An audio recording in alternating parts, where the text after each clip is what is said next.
बिस्मिल्लाहिर्रहमानिर्रहीम। अस्सलाम वालेकुम। प्रोग्राम इख्तिलाफ राय के साथ मैं हूं इफ्तिखार काज़मी। ये पाकिस्तान है और यहाँ सेनेट का इलेक्शन हो रहा है, उम्मीदवारों की बोलियां लग रही हैं।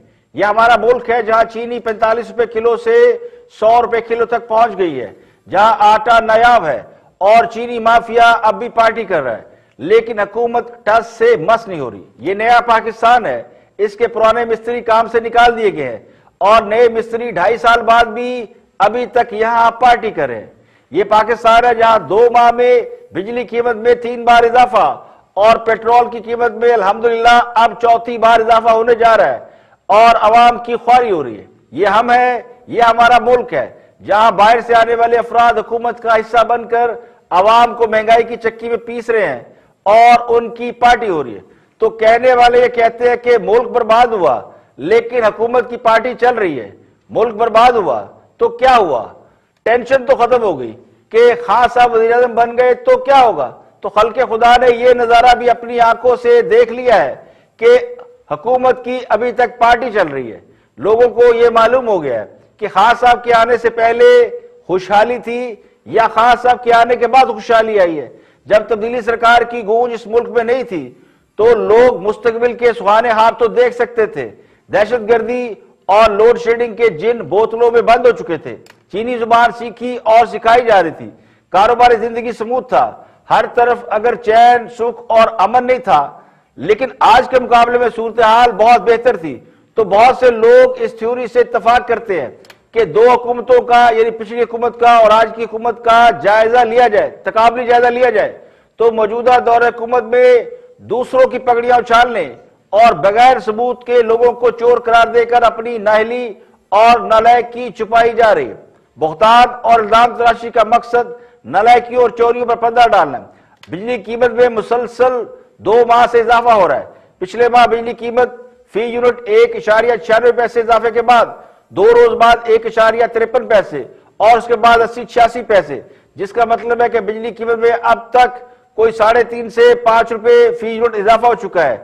2018 में चीनी की कीमत 53 रुपए किलो थी, आज 100 रुपए से जायद पर पहुंच चुकी है। मूंग की दाल, जिसे गरीबों की दाल कहा जाता है, वो भी 114 रुपए से बढ़कर 300 रुपए किलो तक पहुंच गई है। तो खाने पीने की अशिया की कीमतों में दुगना बल्कि 3 गुना इजाफा हो रहा है और हुकूमत की पार्टी हो रही है। ये 2.5 साल गुजर गए, अवाम पर महंगाई के पहाड़ टूट रहे हैं, आमदनी में धेले का इजाफा नहीं, खर्चा दुगना बढ़ चुका है, गुर्बत और फाका कशी बढ़ चुकी है और महंगाई रुकने का नाम नहीं ले रही, क्योंकि रोकने वाला कोई नहीं, ना रोकने का कोई निजाम है। जिन्होंने ये महंगाई रोकनी है उनकी तो पार्टी हो रही है। तनख्वाह में इजाफे के लिए सरकारी मुलाजिम को डंडे खाने पड़ते हैं, शेलिंग झेलना पड़ती है। 2.5 साल में 60 लाख पाकिस्तानी बेरोजगार हो चुके हैं, 2 करोड़ खते गुर्बत से नीचे चले गए। जरा तरक्की 5.8 से भी मनफी में चली गई है, लेकिन हुकूमत की पार्टी हो रही है। महंगाई सबसे ज्यादा है खित्ते में अफगानिस्तान से भी ज्यादा महंगाई है, यानी अफगानिस्तान की महंगाई हमसे कम और करेंसी हमसे बेहतर हो चुकी है। जिस मुल्क ने 20 साल जंग देखी और वो कहते हैं ना कि बारूद और खून की एक वहां पे फिजा रही, अमेरिका की यलगार का सामना किया, जहां कत्लो गारत के बाजार गर्म रहे, उसकी करेंसी भी आज हमसे मजबूत है। लाहौर जैसे शहर में 18,000 बच्चों ने स्कूल जाना तर्क कर दिया, वालिदैन के पास देने के लिए पैसे नहीं है, फीस नहीं है। अखबारात की रिपोर्ट है, अखबारी रिपोर्ट के मुताबिक 6 लाख बच्चे स्कूल बंद होने के दौरान मकतब को अलविदा कहकर काम पर लग गए हैं। ड्रॉप आउट रेट बढ़ गया है। रहीम यार रहा के 22,000 स्टूडेंट, उन्होंने तालीम तर्क कर दी है। लेकिन सरकार की किताब में लिखे के हिसाब के बाद नफा ही नफा है, नुकसान नहीं है। अगर कोई नुकसान है तो उसके जिम्मेदार जाने वाले हैं, आने वाले नहीं है। हुकूमत ना करप्शन खत्म कर सकी, ना महंगाई खत्म कर सकी, ना तालीम सस्ती कर सकी। बिजली, गैस और पेट्रोल की कीमतों में रोज बरोज इजाफा हो रहा है, जबकि महंगाई बढ़ती जा रही है। आमदनी कम होगी तो फिर वो कहने वाले कहते हैं जस्टिफिकेशन नहीं है, लेकिन उनकी वो कहते ये है कि अगर आमदनी नहीं होगी और आमदनी कम होगी तो इस मुल्क में लोग करप्शन नहीं करेंगे तो क्या करेंगे? तो इसी वजह से ट्रांसपेरेंसी इंटरनेशनल की रिपोर्ट में अगर करप्शन बढ़ी है तो वो जस्टिफाइड है। मुसलसल 2-2.5 साल से महंगाई बढ़ रही है और इसको तो बर्दाश्त किया जा सकता था। महंगाई पूरी दुनिया में बढ़ती है, लेकिन अगर आमदन बढ़ जाए या आमदन के जराए बढ़ जाए तो लोग, माजी में भी हमने देखा कि दो दो नौकरियां करके खानदान का पेट पालते हैं, मगर हालात यहां पर ऐसे हो चुके हैं कि एक नौकरी भी लोगों को मुश्किल से मिल रही है, दूसरी का तो सवाल ही पैदा नहीं होता। सरकारी मुलाजमीन अगर काम बंद करके एहतजाज कर लेंगे तो उनकी तनख्वाह में इजाफा हो जाएगा, लेकिन आम आदमी वो कारोबार बंद करेगा तो कोई उसे पूछता ही नहीं, वो काम बंद करके एहतजाज भी नहीं कर सकता। तो एक दिन का एहतजाज आम आदमी क्या उसके पूरे घर को फाकों पर मजबूर कर देगा। तो अपोजिशन भी आवाम से शिकवा कर रही है कि वो बाहर नहीं निकलते, लोग एहतजाजों और हड़तालों में शरीक नहीं होते। उसकी वजह कि लोग इसे अफोर्ड नहीं कर पा रहे। महंगाई ने आवाम को इतना दबा रखा है कि लोगों को अपने मसाइल से फुर्सत नहीं मिल रही कि वो सियासी मामलात में शरीक हों।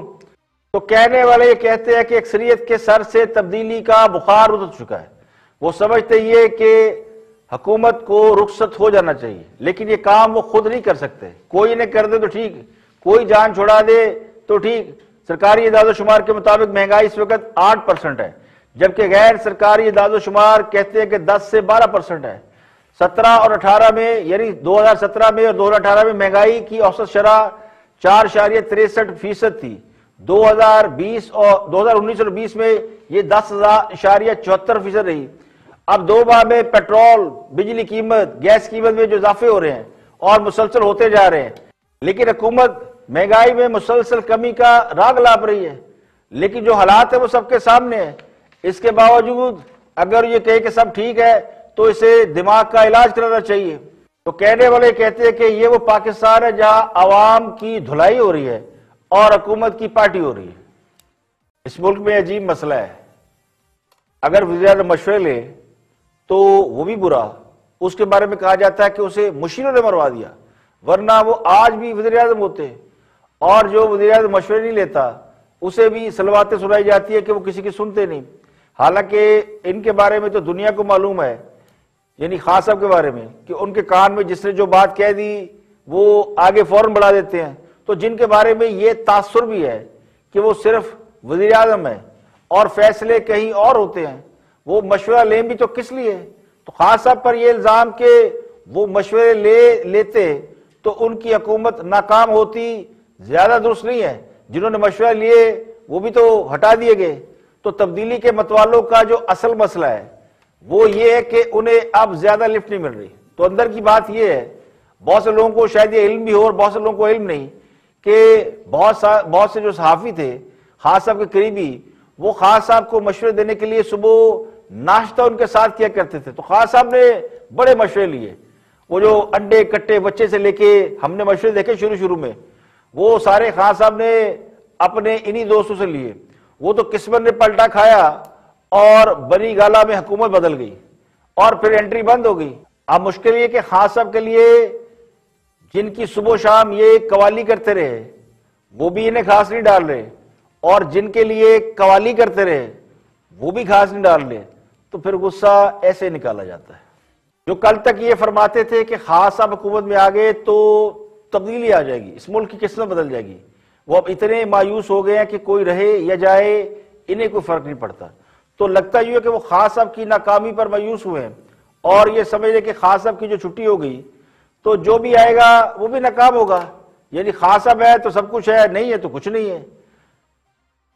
दरअसल मुझे ये लग रहा है कि ये अपनी नाकामी का ऐलान कर रहे हैं, ये तस्लीम करने को तैयार नहीं है कि खान साहब की नाकामी की वजह खुद खान साहब है। खान साहब बातें बहुत अच्छी करते हैं, लेकिन उनका मसला ये है कि वो पॉलिसियों के लिए दूसरों के मोहताज हैं, उनका सियासी विजन इतना स्ट्रांग नहीं है। खुद पसंदी और नरगिसियत एक अलग मसला है, और हद से ज्यादा सियासी नफरत ने उनकी मकबूलियत का सत्यानाश कर दिया है। तो बहुत से लोग ये समझते हैं कि उनकी हुकूमत को ताकतवर हल्कों की मर्जी के बगैर घर नहीं भेजा जा सकता। तो ये बात किसी हद तक तस्लीम की जा सकती है, लेकिन सवाल असल ये है कि खान साहब को लाने वाले कब तक इनका बोझ उठाते फिरेंगे। वो कहते हैं ना, घोड़ा अगर लंगड़ा हो जाए तो फिर वो रेस से बाहर हो जाता है। लगता है कि असल झगड़ा ना मुल्की मईशत है, ना कर्जे है, ना कोई और मामला है। असल झगड़ा बुग़्ज़े नवाज शरीफ है। जो लोग नवाज शरीफ से मुतनफर हैं उन्हें इस बात की कोई परवाह नहीं कि मुल्क बर्बाद हो रहा है या नहीं। उन्हें फिक्र यह है कि खान साहब अगर चले गए तो कहीं नवाज शरीफ ना आ जाए। देखिए, नवाज शरीफ के खिलाफ जितने इल्जाम आते हैं, और सबसे बड़ा इल्जाम ये कि वो बेनजीर भुट्टो के खिलाफ साजिशों में शरीक रहे हैं, तो कौम को यह भी बताना चाहिए कि वो साजिश कर कौन रहा था। वो तो शरीक जुर्म थे, तो जुर्म कौन कर रहा था? बेनजीर भुट्टो के खिलाफ पैसे नवाज शरीफ ने बांटे थे या फिर किसी और ने बांटे थे जिन्होंने बेनजीर भुट्टो के खिलाफ प्लानिंग की थी? तो पीपल्स पार्टी और मुस्लिम लीग नून एक तवील अरसे से सियासी हरीफ हैं, दोनों पॉलिटिकल जमातें हैं, तो दोनों एक दूसरे पर इल्जामात भी लगाती है और एक दूसरे की हुकूमत को टॉपल करने की कोशिशों में भी लगी रहती हैं। नवाज शरीफ तो 3 बार प्राइम मिनिस्टर बने और तीनों बार वो अपनी मुद्दत पूरी नहीं कर सके। बेनजीर भुट्टो 2 बार इख्तियार में आई और दोनों बार वो अपनी मुद्दत पूरी किए बगैर उनकी हुकूमत घर भेज दी गई। क्या इस बात में कोई शक है कि हर बार हुकूमत गिराने में कोई और ताकत इन्वॉल्व थी? कभी ब्यूरोक्रेसी थी, कभी एस्टेब्लिशमेंट थी, कभी कोई और थी। एस्टेब्लिशमेंट ने ही सियासतदानों को इस्तेमाल किया। नवाज शरीफ को पीपल पार्टी के खिलाफ वो कहते रहे काली वास्कट पहनाकर अदालत कौन ले गया था, ये भी सबको मालूम है। अब मसला यह कि खान साहब ने कोई 2-2.5 साल में ऐसा कारनामा अंजाम दिया नहीं कि अवाम उन्हें मजीद 5 साल दे सके। वो तो मजीद 2.5 साल भी बर्दाश्त करने को तैयार नहीं है। तो अल्लाह करे खान साहब कोई ऐसा कारनामा अंजाम दे। हम तो जब से खान साहब इक़्तिदार में आए यही दुआ मांग रहे हैं कि खान साहब कोई मार्कतुल लरा काम अंजाम दे दे, कोई ऐसी पॉलिसी सामने ले आए, कोई उनका पॉलिटिकल विजन नजर आए, तो कोई ऐसा काम वो कर दे कि अवाम इन्हें ताहयात वज़ीर आज़म देख सके, बनाए रखे। तो महज ये इस्तेदलाल के जितना अरसा नवाज शरीफ पीपल पार्टी को मिला या वो हुकूमत में रहे उतना ही अरसा खान साहब को मिलना चाहिए। तो ये कोई कॉन्ट्रैक्ट तो नहीं है ना कि यानी खान साहब को भी उतनी बारी दी जाए। तो उसके लिए कोई ना कोई उसका बैकग्राउंड होना चाहिए। पीपल पार्टी या मुस्लिम लीग नून इलेक्शन में बार बार जीत कर आए हैं, तो खान साहब भी कोई ऐसा काम करे कि अगला इलेक्शन वो जीत जाए। आगे बढ़ते हैं और गुफ्तगू करते हैं सियासी हालात के ऊपर। हामिद मीर तजिया दे रहे हैं शाहजेब खानजादा को, देखते हैं कि क्या फरमाते हैं।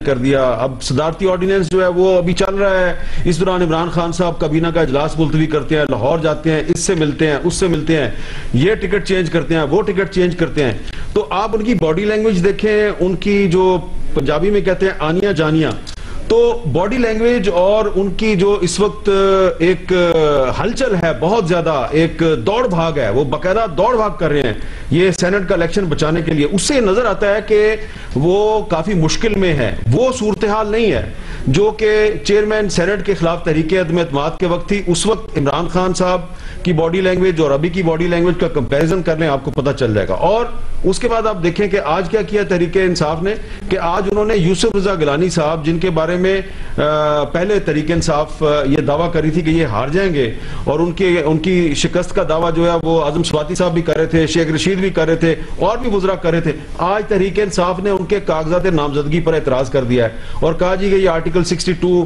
के तहत पूरे नहीं उतरते। तो इसका क्या मतलब है कि आप यूसुफ रजा गिलानी साहब अगर कमजोर उम्मीदवार हैं तो फिर आप उनके कागजात नामजदगी पर एतराज क्यों कर रहे हैं? अगर आप एतराज कर रहे हैं तो इसका मतलब है कि आप खौफजदा हैं।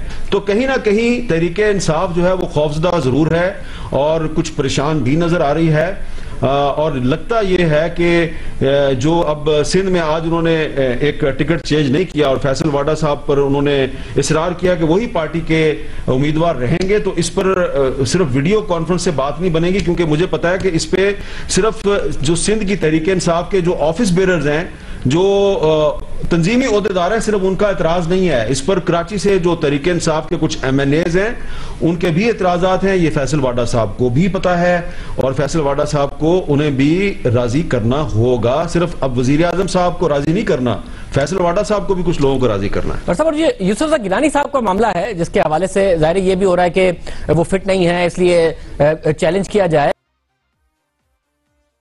तो खान साहब की बेचैनी और भागम दौड़ से तो ये खुदा खुला है कि हुकूमत किस कदर हैजान का शिकार है, खौफ का शिकार है।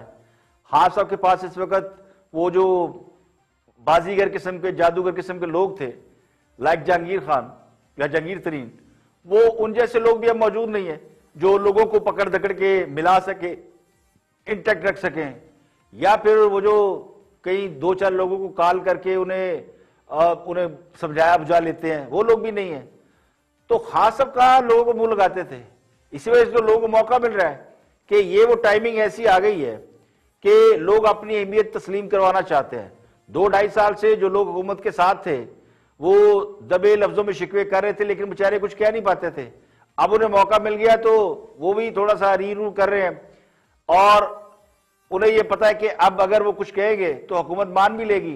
तो हुकूमत के साथ रहने में एक सियासी फायदा तो जरूर होता है। अब मुझे ये बिल्कुल इल्म नहीं है कि इत्तेहादी किसी और तरफ जाने का सोच रहे हैं नहीं सोच रहे, लेकिन अभी किसी इत्तेहादी ने अपने कार्ड उस तरह खोले नहीं है। सिंध में MQM 2 और GDA सेनेट की एक नशिस्त ले रही है, मुस्लिम लीग का भी पंजाब से एक सीट ले रही है, तो मामला कहीं ना कहीं सेट है। लेकिन खास अब जो धड़ेबंदी के खौफ से और लोगों के अरकान असेंबली की एतराजात की वजह से सीटें बदल रहे हैं, वो खास साहब का वो ट्रैक रिकॉर्ड ऐसा है नहीं कि खास साहब किसी डर जाए। वो तो किसी को NRO नहीं देते, किसी के दबाव में नहीं आते, लेकिन अपने लोगों के दबाव में वो भरल आ गए हैं। तो इक़्तिदार या कुर्सी बहुत अजीज होती है। तो सिंध में भी लोग अभी फैसल वाडा को सीट देने पर जो है वो अभी तक एतराज कर रहे हैं, यानी वो उन्हीं की जुबान में कहा जाए तो सिंध वाले खान साहब को भाव नहीं दे रहे। तो ये बात बताती है कि खान साहब हूँ गल्ला नहीं रही।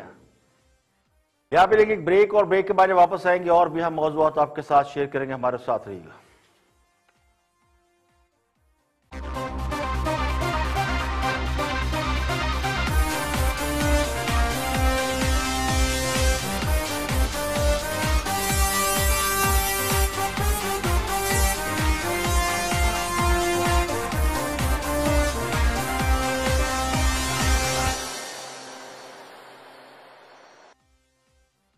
Welcome back. आप देख रहे हैं प्रोग्राम इख्तिलाफ राय और मैं इफ्तिखार काज़मी। ब्रेक के बाद हाजिर खिदमत है। कुछ तज़किरा करते हैं वफाकी वज़ीर दाखिला शेर रशीद के उस बयान का जो सोशल मीडिया पर खासा डिस्कस हो रहा है। शेर रशीद साहब ने फेडरल कैपिटल में वफाकी सरकारी मुलाजमीन की एहतजाज के दौरान जो शेलिंग की गई उसको जस्टिफाई किया। देखते हैं वफाकी वज़ीर दाखिला ने क्या कहा। वॉच शेख रशीद।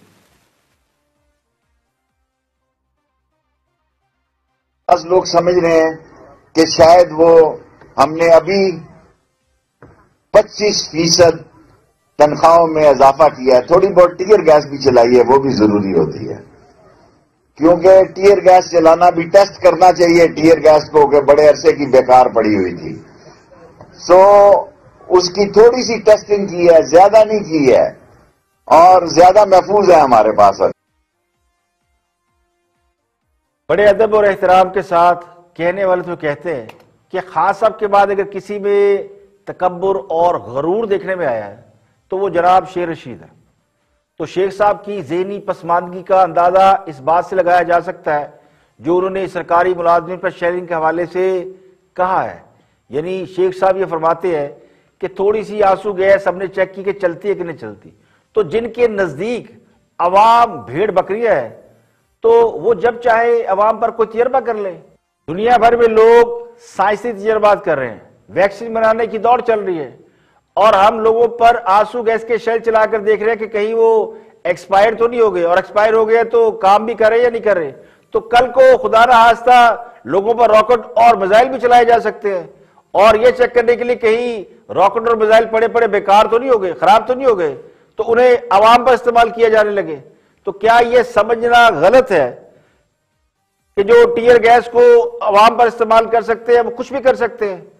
अब शेर रशीद को बहुत से लोग पसंद करते हैं, तो उनका एक दबंग अंदाज है, सियासत में उनका बड़ा तजर्बा है, वो तजर्बाकार सियासतदान है, लेकिन उम्र के इस हिस्से में वो जिस किस्म की बातें और हरकतें कर रहे हैं उनसे इसकी तवक्को नहीं की जा सकती। तो यहां वो लग रहा है जैसे शेर रशीद साहब ने ये फैसला कर लिया है या उन्होंने सोच लिया कि वो बैसियत वजीर इस दुनिया से जाएंगे।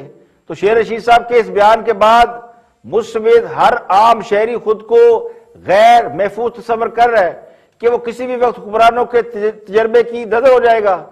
अब इसमें कोई शक नहीं रहा कि सरकारी मुलाजमीन पर शेयरिंग वज़ीर दाखिला के कहने पर की गई, उसमें एक पुलिस एहलकार भी जाँ बहक हुआ।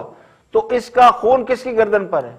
शेयरिंग का तजर्बा करने वालों पर पर्चा होना चाहिए जिन्होंने सियासी मुखालफिन से निपटने के लिए महंगाई से मारे सरकारी मुलाजमीन को इस्तेमाल किया और अपने इरादे जारी कर दिए। तो वो जो कहते हैं ना कि नवाज शरीफ का जरूरत था कि उसने खान साहब को 126 दिन धरने की इजाजत दी थी, ये तो खुली धमकी दे रहे हैं कि अगर अपोजिशन इस्लामाबाद की तरफ आई तो ये आंसू गैस के एक्सपायर गोले भी मारेंगे, बर्दाश्त नहीं करेंगे, बल्कि मैदान जंग बना देंगे। आगे बढ़ते हैं और गुफ्तगू हो रही है पीडीएम के मुश्तरका उम्मीदवार यूसुफ रज़ा गिलानी जो कि एक्स प्राइम मिनिस्टर है, उनके हवाले से सवाल उठाए जा रहे हैं कि यूसुफ रज़ा गिलानी के खिलाफ मुस्लिम लीग नून एक दौर में कोर्ट गई थी, तो अब वो उन्हीं के उम्मीदवार हैं। तो इस पर जवाब दे रही है शैला रजा। देखते हैं कि वो क्या फरमाती है पीपल पार्टी की रहनुमा। Watch this. यूसुफ रज़ा गिलानी साहब के मामले पर वजीर आजम नवाज शरीफ साहब जो है, जब वो वजीर आजम ही थे लेकिन मसाइल मुख्तलिफ हो गए थे, हमारी लड़ाई ये थी कि ये फैसला ही गलत है और ये सजा बनती नहीं है। और बाद में नवाज शरीफ साहब ने, उनकी पूरी पार्टी ने कहा कि हमारा ये रवैया गलत था। ये कहा था उन्होंने? बिल्कुल कहा, बिल्कुल। नून लीग ने कहा कि हमारा रवैया गलत था? जी बिल्कुल कहा था। मैं रिकन्फर्म कर लूं, अजमा साहबा आप लोगों का रवैया गलत था? बिल्कुल कहा था नवाज शरीफ। मैं जरा पूछ लूं ना, एक मिनट, अजमा साहबा आप लोगों का रवैया गलत था? देखिए, हमने ये जरूर कहा था कि जो ये वजीर आजमों को कानून और इंसाफ की चक्की के अंदर जो है सिविलियन वजीर आजमों को जो पीसा जाता है उसमें सियासतदानों को उसका हिस्सा नहीं होना चाहिए। ये बात दुरुस्त है। मंसूर आप पीडीएम तोड़वा देंगे? नहीं, मैं बता रही हूँ आप पीडीएम और पीटीआई में फर्क है। तो मैं ये आपसे कह रही हूँ कि ना सिर्फ मंसूर एजाज वाले मामले पर और इन सारे मामलात पे उन्होंने कहा था कि हमारी सियासी गलती है।